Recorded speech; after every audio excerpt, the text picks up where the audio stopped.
La Contraloría de Venezuela abrió un procedimiento administrativo contra el líder opositor Enrique Capriles por supuestas actuaciones fiscales de la gobernación en el estado Miranda. Y la duda, si esto es un caso más de persecución política en el país, y es lo que advierten algunos diputados en Venezuela. Vamos con el reporte, con la noticia a esta hora, con Daniela Zambrano, nuestra corresponsal en Caracas. Muy buenos días, Daniela.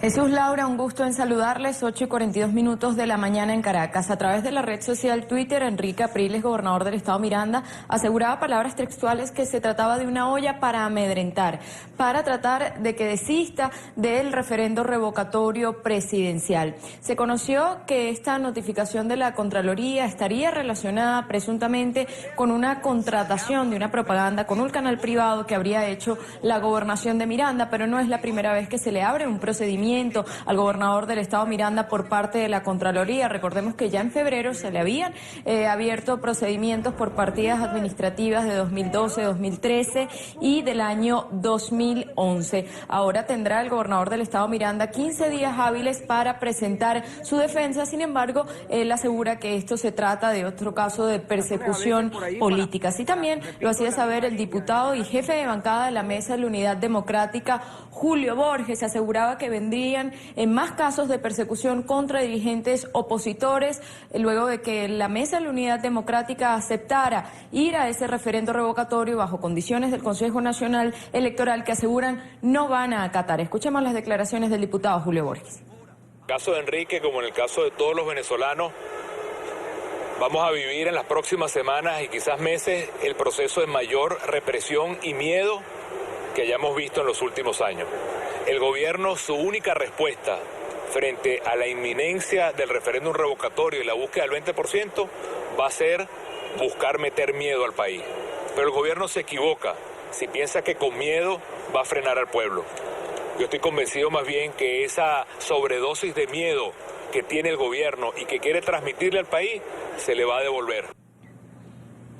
De hecho, también en horas de la noche, la alcaldesa de San Cristóbal y esposa, Daniel Ceballos, ex alcalde de San Cristóbal, denunció que su esposo había sido trasladado nuevamente desde la cárcel 26 de julio en el estado Guárico hasta la sede del Helicoide en Caracas. Se desconocen las razones, por lo menos oficialmente, y en una entrevista más temprano de radio que ella ofrecía, ella aseguraba que estos traslados de repente que se hacen con los considerados presos políticos es una forma de decir que pueden hacer con ellos lo que quieran, que el gobierno los utiliza como rehenes. Eran las palabras textuales que ofrecía Patricia de Ceballos. Aseguraba que en horas de la mañana los abogados de Daniel Ceballos se iban a trasladar al Helicoide para constatar que estuviese allí, pues hasta el momento ella no había recibido una llamada telefónica que le confirmara que efectivamente había sido trasladado. También otro tema, esta semana iniciaron las clases en Venezuela. Los representantes han denunciado la imposibilidad de cubrir con los uniformes escolares. Recordemos que en Venezuela hay una inflación que ha alcanzado al menos el 800% en lo que va de año. Veamos el informe. Con uniformes y útiles usados o viejos comenzaron las clases muchos de los niños en Venezuela.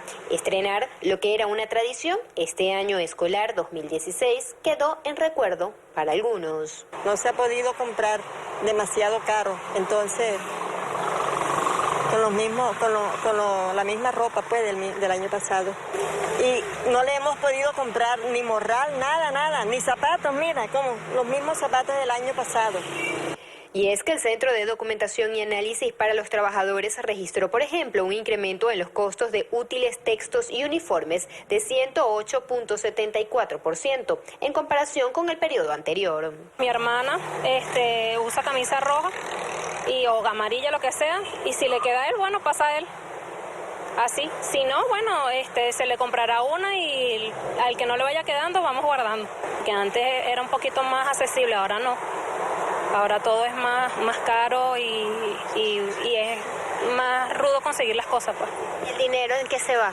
En la comida. Desde instituciones públicas estatales reconocen que la crisis golpea en gran medida a los más vulnerables. Hay niñitos que asisten a la escuela solo por la merienda, porque saben que eso es seguro, que van a tener esa alimentación. Incluso si falta algún niño y llega a quedar alguna merienda, nos hemos visto en la necesidad de dárselo, porque yo dice, maestra, para dárselo a mi hermano. o a mi primo o a mi sobrino.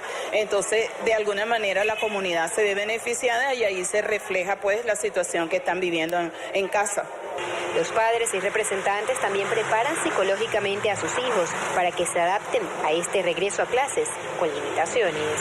Bueno, desde que ya se sabía que iba a empezar a las clases, digo, ya no va a ser como el año pasado, que yo te hacía, por decir, 2 arepas, te dejaba una para que te la lleves para el colegio y una que te la comas en el camino.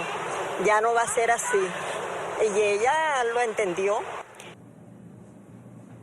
Y antes de finalizar parte de la agenda del día de hoy, a propósito de celebrarse el Día Internacional del Acceso a la Información Pública, representantes del Colegio Nacional de Periodistas acudirán a la sede del Consejo Nacional Electoral para rechazar lo que consideran ha sido una política de bloqueo a la información, el impedimento a los distintos canales de poder ingresar a la sede del Consejo Nacional Electoral. Se colocan numerosas trabas cada vez que los medios de comunicación intentan cubrir alguna información, sobre todo en un año tan importante en el que está a las puertas un posible referéndum revocatorio presidencial y en el que además deberían convocarse las elecciones regionales, pues el periodo vence en diciembre de este año. También se espera que sobre las 11 de la mañana hora local, representantes de la Mesa de la Unidad Democrática se trasladen a la sede de la Nunciatura Apostólica para consignar una carta en respuesta a la enviada por el Papa Francisco. Recordemos que él se ofrecía para mediar en un posible diálogo entre la oposición y el gobierno siempre y cuando fuera invitado formalmente por ambas partes. Es la información que tenemos desde Caracas.